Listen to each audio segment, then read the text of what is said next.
3주 만에 로마서로 복귀했습니다.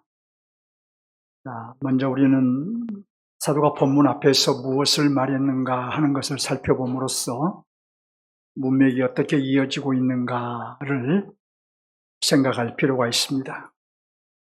사도는 인생의 최대 과제, 저나 여러분이나 최대 과제가 의롭게 된다는 것을 알았기 때문에 사람이 의롭게 되는 길은 오직 믿음뿐이라는 것을 강조해 오면서 특별히 유대인 그리스도인들을 염두에 두고 두 경우를 들어서 예증했습니다. 유대인 그리스도인이란 유대교에서 기독교로 쾌동한 유대인들입니다. 첫째로 아브라함의 경우를 들어 예증했습니다. 아브라함도 행위로 의롭다 하심을 받지 않고 하나님을 믿음으로 의롭다 하심을 받았다고 했습니다. 아브라함도 하나님께서 자신과 맺은 언약, 곧 아브라함에게 하신 메시아 언약을 믿음으로 의롭다 하심을 받았다는 뜻입니다. 둘째로 다윗의 경우를 예를 들어 예증했습니다. 사도는 일을 하는 자가 품삯을 받는 것은 당연하지만 일을 하지 않는 자가 품삯을 받는 것은 선물이라고 하면서 다윗은 그의 행위와 관계없이 그가 지었던 불의한 죄를 용서받았다고 말합니다. 그러면서 사도는 다윗이 했던 말을 인용했죠. 자기 죄를 용서받고 자기 허물이 가려진 사람은 복이 있다. 다윗은 일을 하지 않고 품삯을 받은 사람처럼 다윗 역시 그의 행위로 죄사함을 받은 것이 아니라 오로지 하나님의 은혜로 죄사함을 받았다는 것입니다. 오로지 은혜로 의롭다 하심을 받았다는 것이에요. 결국 아브라함도 행위로 의롭다 하심을 받지 않았고 다윗도 행위로 의롭다 하심을 받지 않았던 것입니다. 이런 면에서 아브라함은 그리스도 안에 있는 이방인, 곧 할례를 받지 않는 이방인의 조상도 되는 것입니다. 아브라함이 오로지 하나님의 메시아 언약을 믿을 때에 의롭다 하심을 받았던 것처럼 무할례자인 이방인들도, 곧 저와 여러분도 오로지 그리스도를 믿음으로 의롭다 하심을 받았기 때문에 하나님은 유대인뿐만 아니라 이방인의 조상도, 곧 우리의 조상도 된다는 것입니다. 이어서 사도는 오늘 본문에서 후사에 대해 말을 합니다. 율법을 따라 할례를 행하지 않았다고 해도 오직 그리스도를 믿음으로 의롭다 하심을 받은 자가 곧 하나님의 후사, 그러니까 하나님 나라의 상속자가 된다고 말합니다. 사도가 설정한 이 본문, 오늘 본문의 주제는 후사입니다. 후사라는 말을 여러 번 사용하고 있습니다. 우리도 먼저 후사에 대해 생각해보고 본문으로 들어가겠습니다. 여러분, 후사란 무엇일까요? 후사란 대를 잇고 유산을 상속받을 자를 말합니다. 세상에도 후사가 있지만 하나님의 나라에도 후사가 있습니다.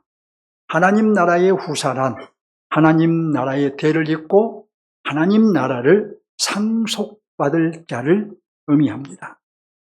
그러면 여러분, 사도는 왜 여기에서 후사 얘기를 했을까요? 하나님께서 아브라함과 맺은 언약이 어느 줄기로 흘러가는가 하는 것을 말하려는 것입니다. 아브라함과 언약을 맺으셨는데 그 언약이 과연 어느 줄기로 흘러가고 있는가 하는 것을 분명히 하고자 한 것이죠. 아브라함 언약이 율법 아래에 있는 자들에게 계승되느냐, 아니면 그리스도 안에 있는 자들에게 계승되느냐, 이것을 분명히 말하려고 여기에서 후사 얘기를 한 것입니다. 사도는 계속해서 믿음으로 의롭다함을 받았다는 이 복음의 진수를 전하고 있다는 것을 알 수 있는 것이죠. 자, 그러면 무엇으로 후사가 될까요? 다시 말해서 어떻게 후사가 될까요? 이제 본문으로 들어가서 본문 13절을 봅니다. 13절을 보면 아브라함은 아브라함이나 그 후손에게라고 말하죠. 그러니까 아브라함에게, 그리고 그의 후손인 이삭과 야곱 등에게 뭐라고 말했습니까? 세상의 상속자가 되리라고 하신 언약은 그들에게 하나님께서는 아브라함과 맺은 언약을 통해서 세상의 상속자가 되리라고 언약하셨습니다. 그러면 어떻게 세상의 상속자가 될까요? 계속 보면 율법으로 말미암는 것이 아니요 오직 믿음의 의로 말미암는 것이니라. 하나님은 그 언약에서 율법으로 상속자가 되리라고 하지 않으셨고 오직 믿음으로 상속자가 되리라고 하셨습니다. 여러분, 하나님께서 언제 언약하셨을까요? 창세기 15장 2절과 4절을 보면 아브라함이 나는 무자하오니 나의 상속자는 다메섹 엘리에셀이니이다 라고 하자 하나님께서는 그 사람은 너의 후사가 아니라 내 몸에서 날 자가 내 후사가 되리라. 아브라함이 자식이 없으니까 종을 후사로 삼겠다고 하니까 하나님은 그가 내 후사가 아니요 내 몸에서 날 자가 너의 후사가 되리라고 하신 거예요. 또 이렇게 말씀하셨습니다. 창세기 17장 18절과 21절을 보면 아브라함이 하나님께 이스마엘이나 하나님 앞에 살기를 원하나이다 라고 하자 하나님께서 내 언약은 내가 명년 이 기한에 사라가 내게 낳을 이삭과 세우리라고 하셨습니다. 엘리에셀은 이스마엘은 여종을 통해서 낳은 아들인데 그 아들을 후사를 삼아달라고 하니까 하나님께서는 그도 역시 너의 후사가 아니다. 내 안에 사라가 낳은 아들이 너의 후사가 될 것이다. 그러니까 종 엘리에셀이나 여종이 낳은 이스마엘은 후사가 아니고 아브라함의 아내 사라가 낳은 아들이 후사라는 말씀입니다. 하나님은 아브라함이 무자일 때에 장차 낳을 아들 이삭이 후사가 되리라고 언약하셨던 거예요. 그렇다면 여러분, 우리는 무엇으로 후사가 될까요? 유대인들이 생각하는 것처럼 율법으로 후사가 될까요? 사도는 분명히 선을 그어서 말합니다. 후사가 되는 길은 오직 믿음으로 후사가 된다고 말합니다. 13절에서 다시 그렇게 말을 해요. 율법으로 말미암는 것이 아니요 오직 믿음으로 말미암는 것이니라. 율법으로 아브라함의 후사가 되는 것이 아니요 믿음으로 아브라함의 후사가 된다는 것입니다. 그런즉 혈통적인 유대인들이 아브라함의 후사가 아니요 아브라함의 후손으로 오실 그리스도를 믿는 영적인 유대인들이 아브라함의 후사가 된다는 것입니다. 그래서 오직 믿음의 의로 말미암아 후사가 된다고 한 것입니다. 아마 여러분들은 궁금한 것이 하나 있을 것입니다. 사도는 하나님께서 아브라함과 그의 후손들에게 뭐라고 말했느냐 하면 세상의 상속자가 되리라고 언약을 하셨다고 말을 했어요. 아브라함이 세상의 상속자라 함은 우리가 얼른 생각할 때에 이 세상의 상속자라고 하면서 무엇을 의미할까? 이런 생각을 할 수 있어요. 그런데 아브라함이 이 세상의 상속자라는 말은 문자적으로는 세상을 기업으로 물려받는다는 뜻입니다. 그러니까 사도가 무슨 뜻으로 이 세상의 상속자라는 말을 사용했느냐 하면 1차적으로는 가나안 땅을 차지하게 될 것이라는 뜻입니다. 2차적으로는 아브라함의 후손이 하늘의 별과 바다의 모래같이 많아질 것이라는 뜻입니다. 하지만 궁극적으로는 아브라함의 후손으로 오시는 메시아를 통하여 천하 모든 민족이 복을 받게 되리라는 뜻입니다. 그러니까 누구든 모든 천하의 민족들이 복을 받는다, 곧 구원을 받는다, 하나님의 나라에 들어간다는 것은 오직 메시아를 통하여 아브라함의 후손으로 오실 메시아를 통해서만 가능하다는 것이죠. 그러니까 천하 만민이 아브라함으로 말미암아 복을 받게 되니 곧 아브라함의 후손으로 오실 메시아를 통해 구원의 복을 받게 되니 아브라함은 세상의 상속자인 것이지요. 당시 율법을 붙잡고 살았던 유대인들은 이 사도의 가르침에 벌쩍 뛰었을 것입니다.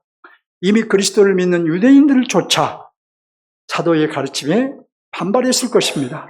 사도는 이 점을 예측했어요. 그래서 사도는 이렇게 말합니다. 14절과 15절을 봅니다. 14절 보면 만일 율법에 속한 자들이 상속자이면 믿음은 헛것이 되고 약속은 파기되었느니라. 만일 율법으로 상속자가 된다면 그리스도를 믿는 너희의 믿음과 나의 믿음은 헛것이라는 거예요. 그리고 하나님의 언약도, 아브라함과 맺었던 그 언약도 다 파기되었다는 뜻입니다. 15절 보면 율법은 진노를 이루게 하나니, 앞에서 율법으로 의롭게 된다고 말했는데 그 율법은 오히려 하나님의 진노를 이루게 되나니 율법이 없는 곳에는 범법도 없느니라. 율법은 하나님의 진노를 부릅니다. 율법은 의롭다 함을 주는 것이 아니라 오히려 하나님의 진노를 부른다는 거예요. 왜냐? 율법이 있기 때문에 이것은 죄이고 저것은 죄이다라는 말이 성립되는 거예요. 율법이 없으면 이것이 죄라는 것이, 저것이 죄라는 것이 성립이 안 되는 거예요. 늘 제가 예를 들어서 말씀드리죠. 교통법규가 있기 때문에 무단횡단을 하면 우리가 신호등을 어기면 그것이 죄가 되면서 벌금을 내게 되는 거예요. 율법이 없으면 죄가 성립되지 않는 것입니다. 그와 같이. 그런즉 율법은 하나님의 진노를 부르는 것이죠. 이것이 죄이다. 죄의 삭은 사망이라는 대로 죄인이, 너희가 죄를 지었으니, 율법으로 말하면 죄가 확정되었으니 그 죄는 하나님의 진노를 부르는 것입니다. 이 말씀에는 무슨 의미가 있을까요? 첫째는 율법을 행함으로 후사가 되는 것이라면 후사가 되기 위해서 열심히 노력하고 애를 써야 되겠지요. 하지만 율법의 행위로는 하나님 앞에 의롭다함을 얻을 육체가 없다는 거예요. 이것이 복음이에요, 여러분. 육체를 가지고는, 율법을 가지고는 하나님 앞에서 의롭다함을 받을 육체가 이 세상에 단 한 사람도 없다는 겁니다. 둘째는 후사만 되지 못하는 것이 아니라 율법으로는 도리어 하나님의 진노를 받게 된다는 의미입니다. 왜냐? 율법을 지키지 못하고 범죄했으니 진노를 받을 수밖에 없는 것입니다. 결국 율법으로 의롭게 되려고 하면 어떻게 된가요? 후사가 되지 못하는 것은 물론이고 오히려 하나님의 진노를 받게 된다는 거예요. 그런데 너희는 어찌하여 율법 하느냐? 오직 믿음으로, 그리스도를 믿음으로 후사가 되는 것이다 라고 바울은 그 점을 지금 강조한 거예요. 사도는 율법이 아니라 믿음으로 후사가 된다며 결론을 내립니다. 사도의 결론은 무엇인가요? 16절 보시기 바랍니다.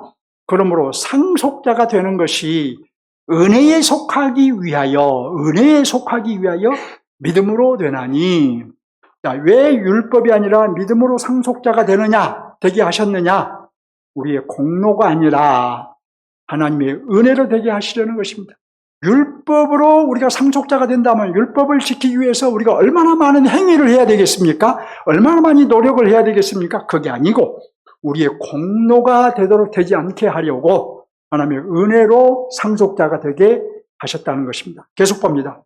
이는 그 약속을 모든 후손에게 굳게 하려 하심이라. 율법에 속한 자에게 뿐만 아니라 아브라함의 믿음에 속한 자에게도 그러하니. 하나님께서 모든 사람을 은혜로 상속자가 되게 하셨는데 그렇게 하심은 모든 후손들에게도 곧 우리에게도 오직 은혜로만 상속자가 된다는 것을 보장하시기 위함이라는 거예요. 그래서 말합니다. 아브라함은 우리 모든 사람의 조상이라. 따라서 아브라함은 유대인이든 이방인이든 그리스도 안에 있는 모든 자들의 조상이 되는 것입니다. 알 수 있는 것이 있죠. 첫째로 상속자가 되는 것은 하나님의 전적인 은혜임을 알 수 있습니다. 여러분, 우리가 하나님의 은혜로 상속자가 된 거예요. 하나님 나라 상속자가 된 거예요. 율법을 행하는 등 우리의 행위로 상속자가 되는 것이 아닙니다. 우리가 선을 행하는 등 우리의 행위로 상속자가 된 것이 아닙니다. 오직 믿음으로만 상속자가 되는 것입니다. 자, 둘째로 오직 믿음으로 상속자가 되는 것은 무엇에 근거한 것이냐? 하나님께서 맺으셨던 아브라함 언약에 근거한 것임을 알 수 있어요. 아브라함과 하나님께서 그렇게 언약하셨으니 그 이후에 모든 사람들에게 구약시대의 백성들이나 신약시대 백성들이나 오직 그 아브라함 언약에 근거하여 믿음으로만 의롭다함을 받게 되는 것입니다. 상속자, 곧 후사가 되는 것입니다. 자, 후사가 되는 길은 믿음으로 의롭다함을 얻어서 후사가 된다라는 이 길 외에 다른 길은 있다 없다? 없는 거예요. 자, 이것을 우리에게도 보장하시기 위해서, 저와 여러분에게도 보장하시기 위해서 오직 믿음으로 의롭게 되어 상속자가 되리라고 언약하셨던 거예요. 그러니까 상속자가 되는 길은 오직 믿음뿐인 것입니다. 만일 의롭게 되어 후사가 되는 길이 믿음뿐이 아니라면, 곧 하나님의 은혜가 아니라면, 우리의 어떤 행위로, 우리의 공로로 하나님 나라의 하나님의 후사가 되는 길이 있다면 세상에 하나님의 후사가 될 사람은 한 사람도 없습니다. 감사하지 않나요? 감사합니까? 안 합니까? 자, 우리 한번 따라해 봅시다. 하나님, 제가 후사라니 감사합니다. 예, 여러분, 저와 여러분이 후사라니 뭘 했습니까? 후사가 되기 위해서, 상속자가 되기 위해서 뭘 했습니까? 아무것도 한 것이 없음에도 예수 그리스도를 우리에게 주시고, 예수 그리스도를 믿는 믿음 또한 주시고, 그리스도를 믿음으로 우리를 후사되게 하셨으니 얼마나 감사한 일입니까? 얼마나 놀라운 일입니까? 오늘 본문의 핵심 메시지는 무엇일까요? 사도가 반복해서 말하는 것은 의롭다함을 받는 방식에 대해서 말하고 있습니다. 율법을 지키는 등 행위로 의롭다함을 받는 것이 아니고 오직 믿음으로 의롭다함을 받는다고 말하고 있어요. 우리가 의롭다함을 받는 것도, 저와 여러분이 의롭다함을 받는 것도 우리의 행위가 아니라 주 예수 그리스도를 믿음으로 받은 것입니다. 그러면 한 사람이 의롭다함을 받으면 무엇을 의미할까요? 한 사람이 의롭다함을 받았다는 것은 어떤 복이 있느냐는 말이에요. 어떤 복이 있느냐는 거예요. 사도는 오늘 본문에서 이 점을 말하고 있습니다.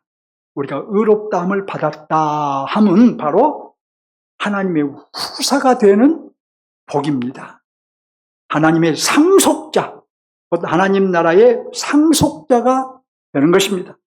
자, 그래서 사도는 본문에서 상속자 또는 후사라는 말을 무려 6번이나 쓰고 있어요. 그러므로 오늘 본문을 통해서 사도가 말하고자 한 것은 의롭다함을 받은 사람은 곧 하나님의 후사이다.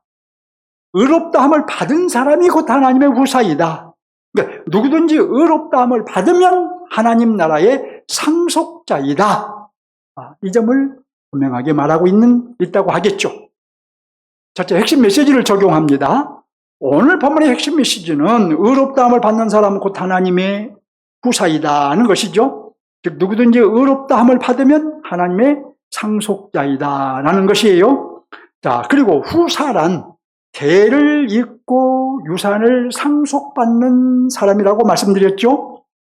자, 그런데 저와 여러분이 말입니다. 우리가 말이에요. 하나님의 후사, 곧 하나님 나라의 상속자입니다. 우리가 하나님 나라의 상속자예요. 저와 여러분이 말입니다. 누가 후사고 상속자라고요? 누구? 예. 나 다시 한번 따라할까요? 내가 하나님의 후사이다. 그 다음에 어떻게 해야 돼요? 놀래야지요. 내가 여러분이 하나님 나라의 상속자라는데 전혀 놀라지 않아요. 눈이 동그래지질 않아요. 밋밋해요. 왜 그렇습니까? 여러분 보세요. 여러분이 하나님의 나라를 상속받았다는데, 이미 하나님의 나라의 후사로서 하나님의 나라를 여러분의 소유로 받았다는데 왜 놀라지 않느냐는 거예요. 왜 놀라지 않을까요? 만일 이런 얘기를 하면 놀라겠죠. 만일 여러분이 재벌가의 상속자가 된다고 한번 가정해 보세요. 어느 날 갑자기 여러분이 재벌가의 상속자가 돼요? 또 우리가 여러분이 만일 어느 날 갑자기 삼성그룹의 상속자가 된다고 생각해 보세요.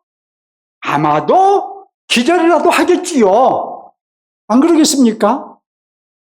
그런데 여러분, 하물며 천지를 지으신 하나님의 후사로서 하나님의 나라를 상속받았다는데, 새하늘과 새 땅이 여러분의 것이라는데 왜 감동이 없고 왜 놀라지 않을까요?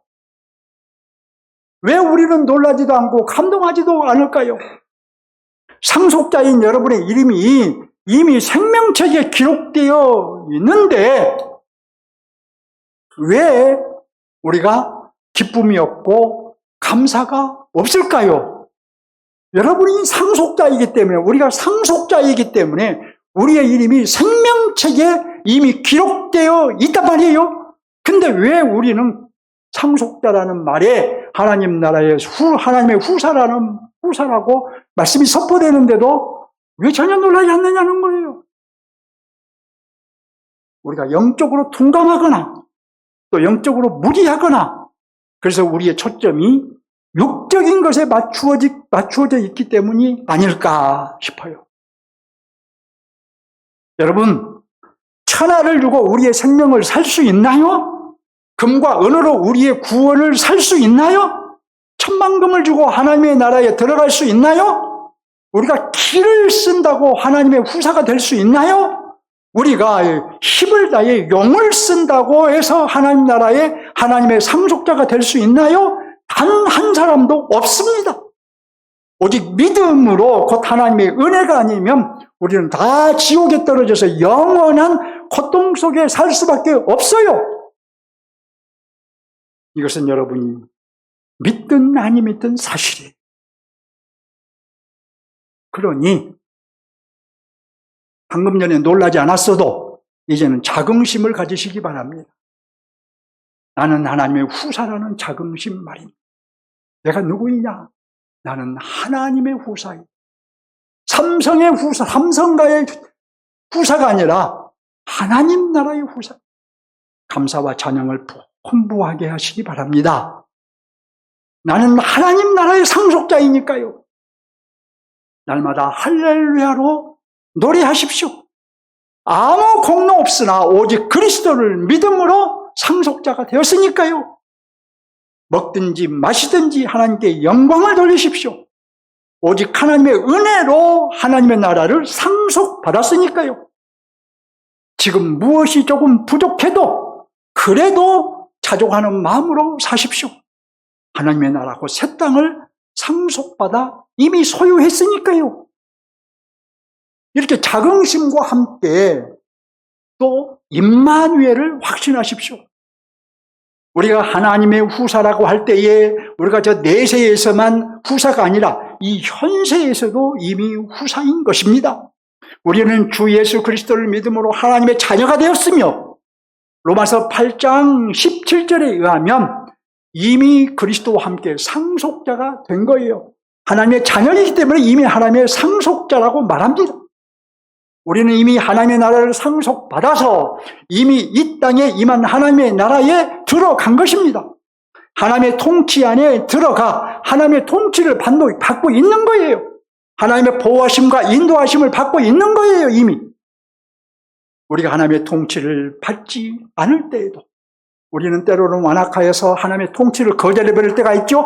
그럴 때에도 하나님은 한 번도 우리에 대한 통치를 포기하신 적이 없습니다.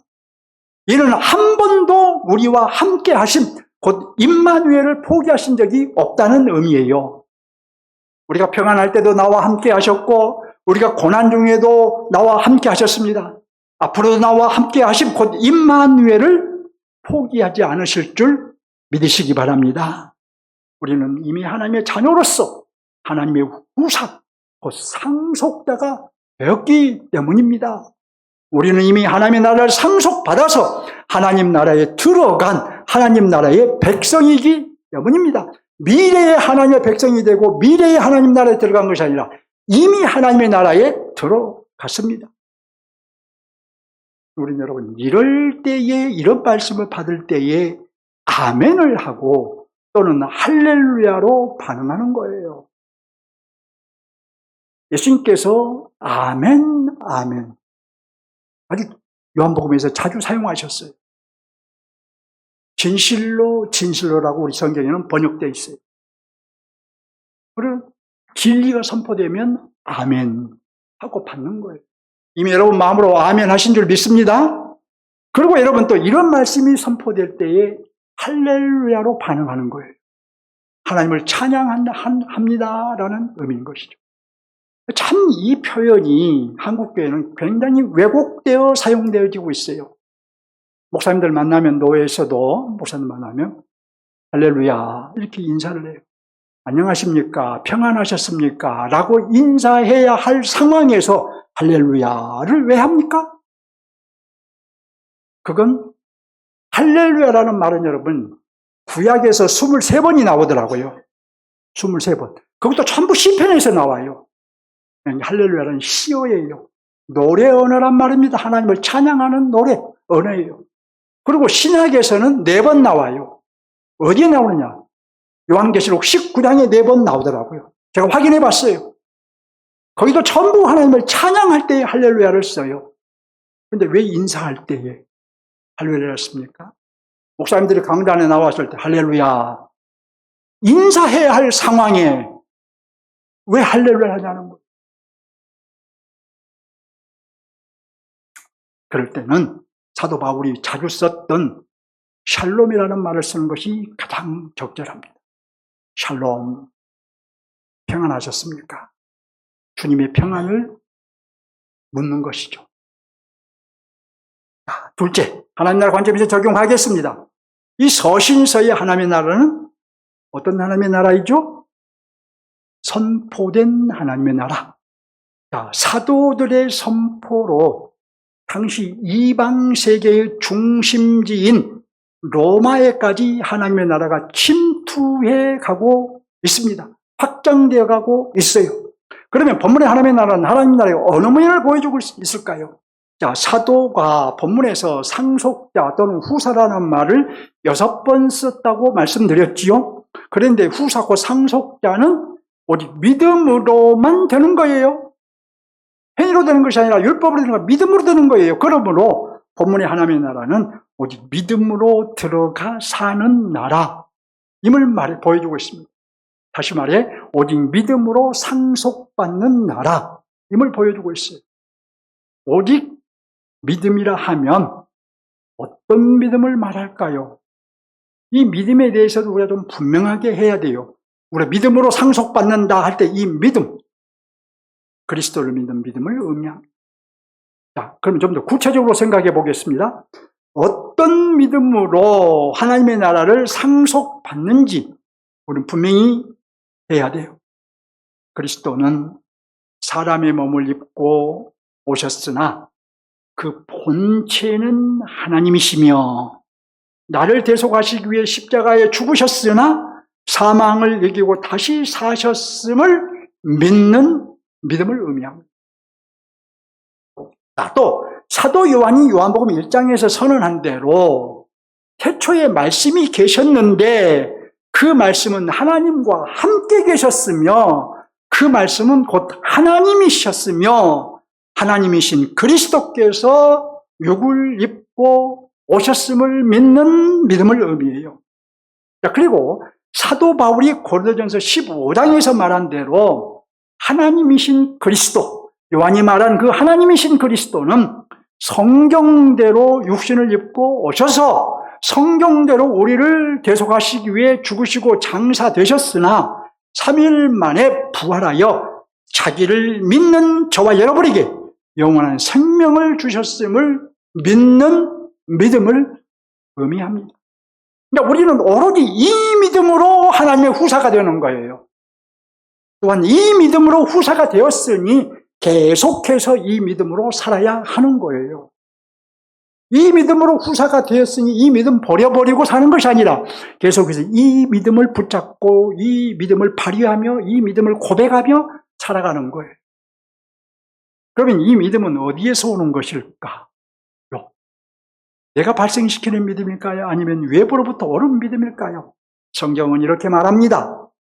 너희는 그 은혜에 의하여 믿음으로 말미암아 구원을 받았으니 이것은 너희에게서 난 것이 아니요 하나님의 선물이라. 행위에서 난 것이 아니니 이는 누구든지 자랑하지 못하게 하려 함이라. 우리는 믿음으로 구원을 받았습니다. 이 믿음은 우리에게서 난 것이 아니요 하나님의 선물입니다. 우리의 행위에서 난 것이 아니요 하나님의 선물이기 때문에 누구도 구원에 이른 믿음을 자랑할 수 없는 것입니다. 나는 그리스도를 믿어서 구원을 받았는데 왜 너는 그리스도를 믿지 않아? 라고 내 믿음을, 내 우월함을 자랑할 수 없는 거예요. 선물로 주신 그 믿음으로, 그 믿음을 하나님이 선물로 주셔서 믿은 거니까요. 우리의 행위에서 난 것이 아니기 때문에 자랑할 수가 없는 거예요. 우리는 이 믿음으로 하나님의 후사가 되어 하나님의 나라, 곧 하나님의 통치 안에 들어갔습니다. 자, 그리고 이제 실제로 완성된 하나님의 나라를 상속받을 거예요. 그러므로 우리는 이 믿음으로 그날까지 계속 전진해야 하는 것입니다. 자, 마치 말이에요. 가나안 땅에 들어간 갈렙이 하나님께서 약속하신 산지를 내게 달라고 했던, 자신에게 달라고 했던 것처럼 약속하신 하나님의 나라, 곧 새 땅을 내게 달라고 하면서 우리는 살 필요가 있다는 거예요. 하나님의 후사가 되었으니 정당하게 기도할 수 있는 거예요. 우리가 기도하지 않아도 우리가 믿음으로 살기에 이미 들어갔기에 우리 주시겠지만, 그럼에도 불구하고 우리는 이 믿음으로 하나님 나라에 들어가기를 소망하며 살아야 한다는 거예요. 본문의 하나님의 나라, 믿음으로 들어가 사는 나라이다는 것을 보여준 것이죠. 말씀을 맺겠습니다. 오늘 본문의 핵심 메시지는 의롭다함을 받은 사람은 하나님의 후사이다는 것이죠. 즉 누구든지 의롭다함을 받으면 하나님 나라의 상속자이다는 것이죠. 저와 여러분, 하나님의 후사, 곧 하나님 나라의 상속자입니다. 하나님 나라의 상속자예요. 대그룹의 상속자라 해도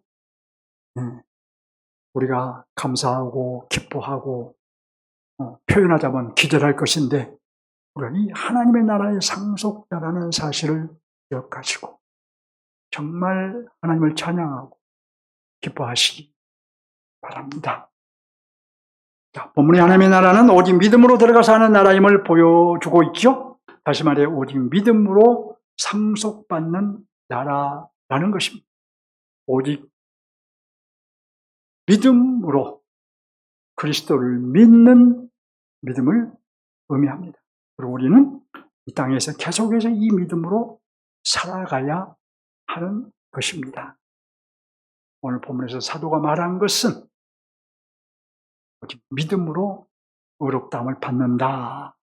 그러므로 믿음으로 의롭다함을 받는 사람은 하나님의 후사이다. 하나님 나라의 상속자이다. 라고 다시 한번 복음의 진수를 선포하고 있는 것입니다. 하나님을 향해 한 걸음 더 나갑시다.